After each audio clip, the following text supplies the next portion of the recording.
जब रात होती है तो हम एक दिया जला लेते हैं और उसकी रोशनी में खुद को महफूज समझते हैं, मगर उस रोशनी के परे जो अंधेरा है वो अपने अंदर बहुत सारी कहानियां समेटे हुए है और इन्हीं कहानियों को आप तक लेकर आता है रात के अंधेरे में।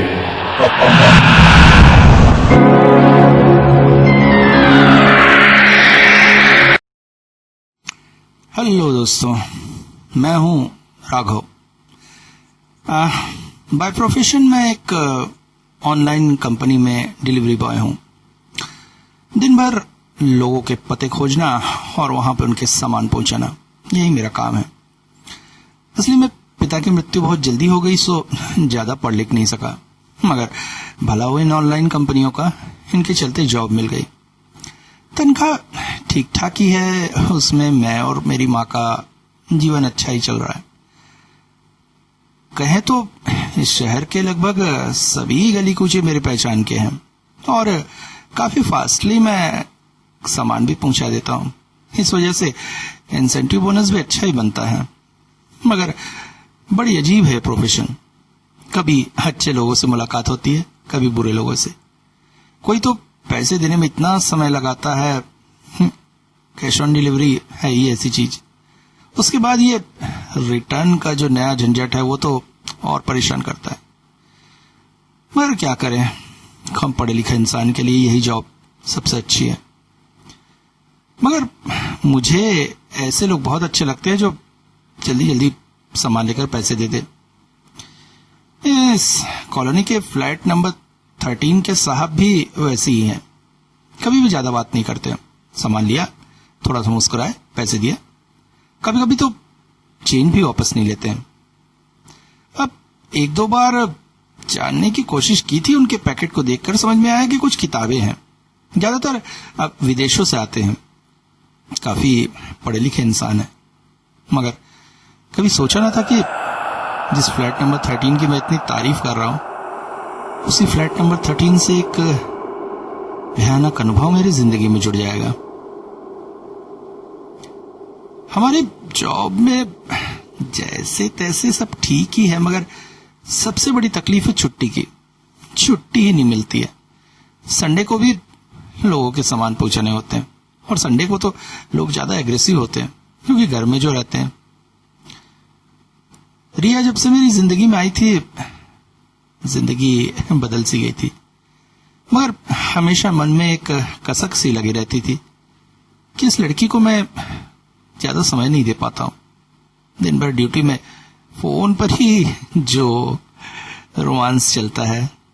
मगर उसने कभी शिकायत नहीं की। वो हमेशा कहती थी, मैं तुम्हारे काम में बाधा नहीं बनना चाहती हूं, मैंने तुमसे प्यार किया है, इसके लिए तुम्हें बलिदान देकर मेरे लिए कुछ करना पड़ेगा। ऐसी लड़कियां आजकल मिलती कहाँ हैं। वो तो गिफ्ट और टाइम लेकर लड़कों को प्रताड़ित करते रहती हैं।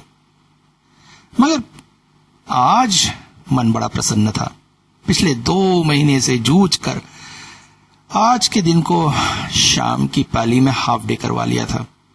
बहुत सारी प्रोग्राम थे।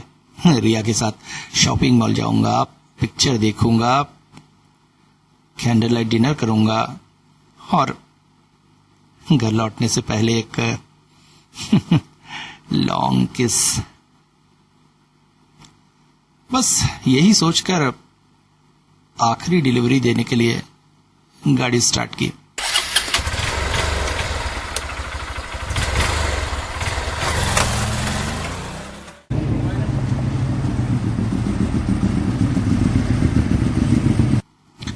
बाइक लेकर चला जा रहा था कि अचानक फोन की घंटी बज उठी। सड़क के किनारे गाड़ी रोककर देखा तो रिया का कॉल था। हेलो, हाँ रिया। राघव, मैं आ रही थी बस में, मगर तुम नाराज मत हो ना। बस में एक बूढ़ी महिला मिली। वो बीमार है। यहाँ शहर की किसी भी चीज के बारे में ठीक से जानती नहीं है। मैं उसे डॉक्टर के यहाँ ले जा रही हूँ। जैसे डॉक्टर के यहाँ से छूटूंगी मैं तुम्हें कॉल कर दूंगी, ठीक है? अब देखो, अब तुम कुछ बोलोगे नहीं। कहकर उसने फोन काट दिया। मन थोड़ा सा प्रसन्न हुआ। न जाने कितनी देर लगेगी। ले दे के छुट्टी का इंतजाम किया, उसमें से आधा समय ओफ। मगर यही तो खास बात है मेरी रिया की, हर किसी की दिल से मदद करती है, हर किसी का दर्द उसका दर्द होता है। यही देखकर तो चाहा था मैंने उसे। मन खुशी से भर उठा। हाँ, लिस्ट देखी तो 3-4 सामान और थे जिन्हें कल पहुंचाने वाला था। सोचा अभी तो टाइम है, चलो पहुंचाए देता हूं।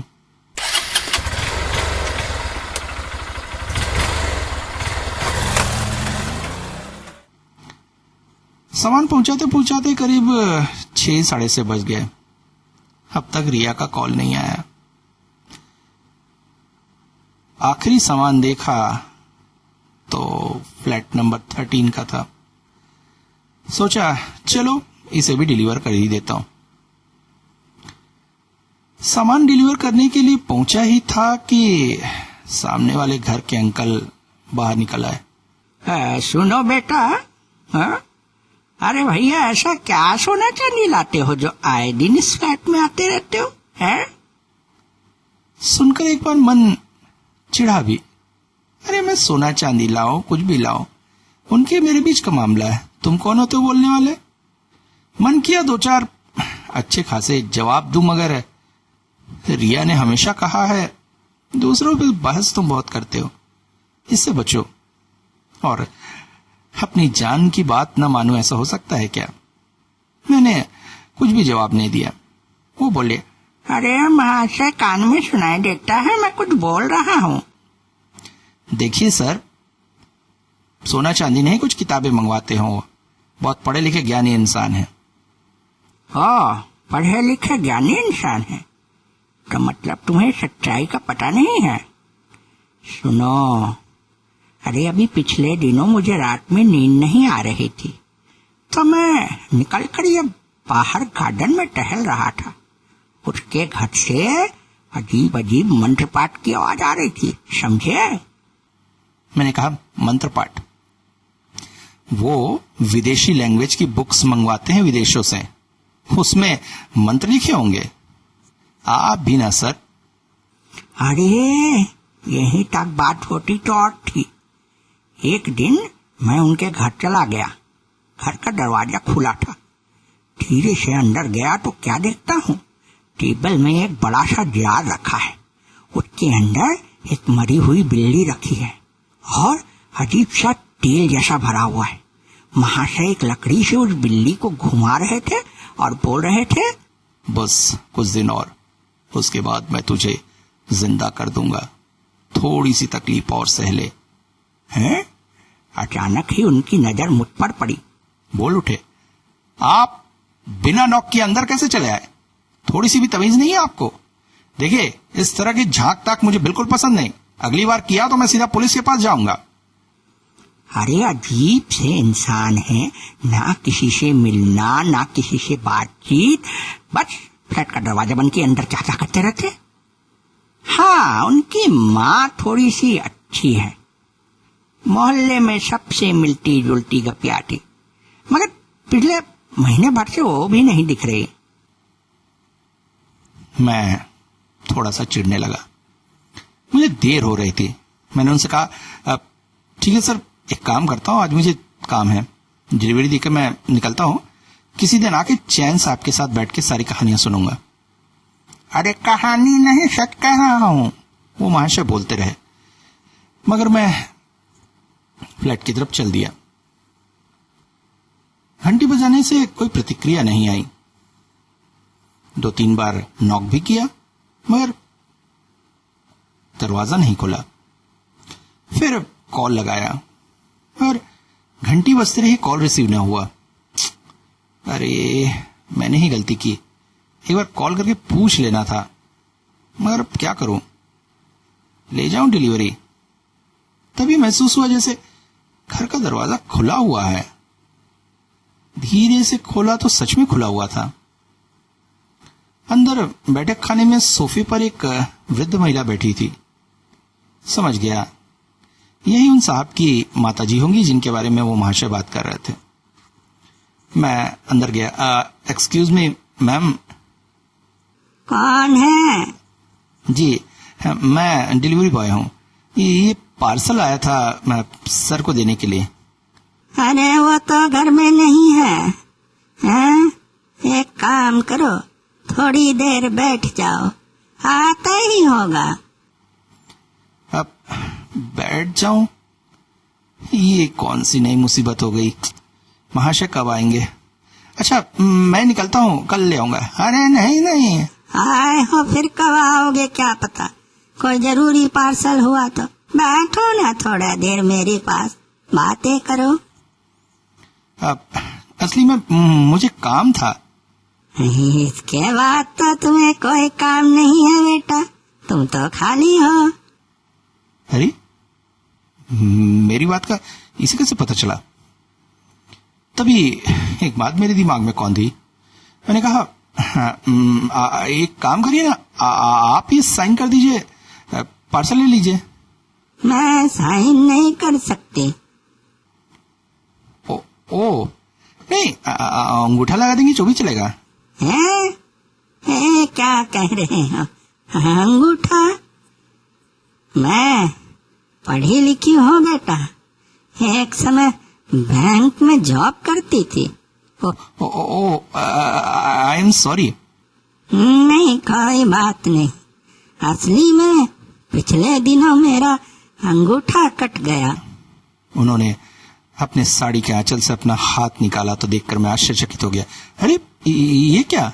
हाँ, तब से लिख नहीं पा रही हूँ, बड़ी तकलीफ है। बैठो ना बेटा। मजबूर होकर मुझे बैठना पड़ा। एक अजीब सी बांस घर में फैली हुई थी। मैं थोड़ा सा आश्चर्यचकित हो गया। मेरा बेटा मुझे बहुत प्यार करता है, इसलिए मुझे जाने ही नहीं दे रहा। मैंने उससे समझाया, बेटा मुझे यहाँ बहुत तकलीफ होती है, मगर वो बोलता है माँ कुछ दिनों में मैं तुम्हें बिल्कुल ठीक कर दूंगा। इसीलिए तो ये सब किताबें मंगा कर पढ़ रहा है। पागल कहीं का। उनकी बातें मुझे कुछ भी समझ न आ रही थी। बेटा चाय पियोगे? नहीं नहीं नहीं, चाय की जरूरत नहीं है। हाँ, गर्मी है। जूस पियो ना। एक काम करो, सामने फ्रिज है, उसमें जूस रखा है, जरा निकाल लो।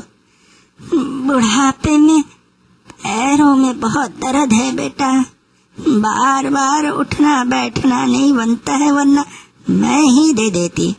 अरे आप तकलीफ मत कीजिए, मुझे कुछ भी चाहिए।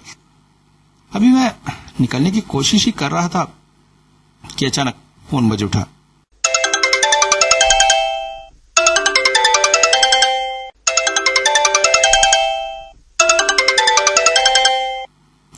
हेलो। हाँ Riya. Raghav, you don't believe, hospital में डॉक्टर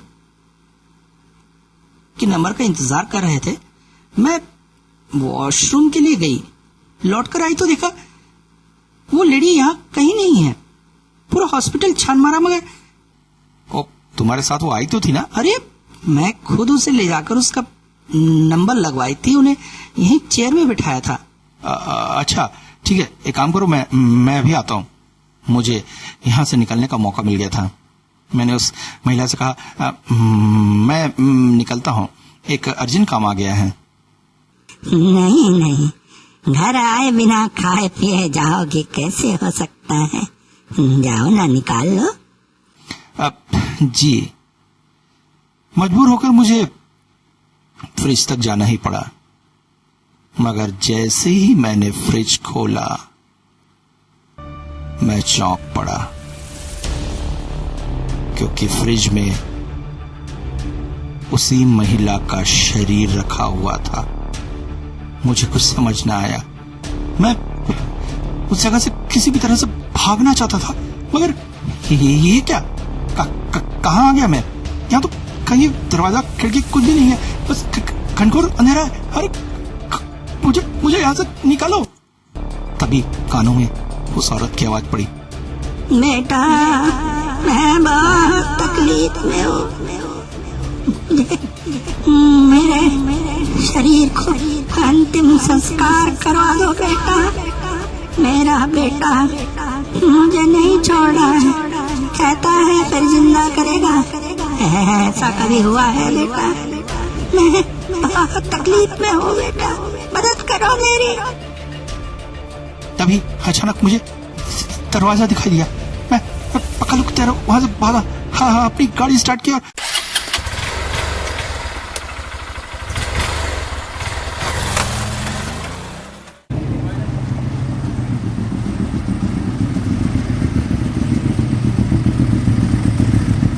सपट निकल आया। ये बात मैं सबको बताना चाहता था, मगर कोई भी न मानता। रिया को बताया तो उसने कहा, एक काम करते हैं, पुलिस में खबर देते हैं। मगर कहेंगे क्या पुलिस को आत्मा ने आकर मुझे लाश दिखाई? नहीं, कहेंगे हमें शक है और उस घर की तलाशी लगाएंगे। हम दोनों ने जाकर पुलिस थाने में रिपोर्ट की।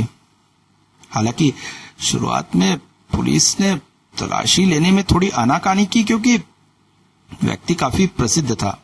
मगर एक जर्नलिस्ट को जब इस बात की पता चली तो उसने छानबीन शुरू की और शक बढ़ने पर एक दिन पुलिस छापा मारने पहुंच गई और कमरे में उसकी मां के अलावा बहुत से जानवरों की लाश भी मिली।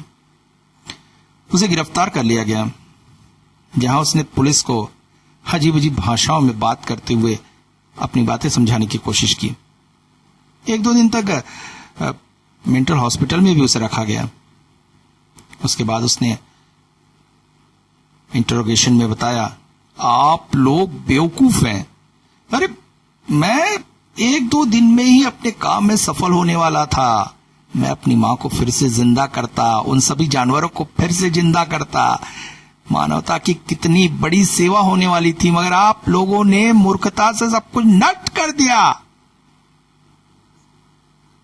इसके बाद सुनने में आया कि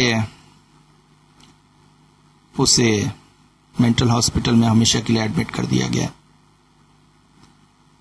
समाचार पत्रों में काफी बड़ी बड़ी तस्वीरें छपी उस लाश की। कमला देवी, रिटायर्ड बैंक ऑफिसर, पुत्र ने लाश को घर में ही फ्रिज में रख छोड़ा था। तभी न्यूज़पेपर देखकर रिया बोल पड़ी, राघव, उस दिन वो जो औरत मुझे मिली थी हॉस्पिटल जाने के लिए, वो तो यही थी।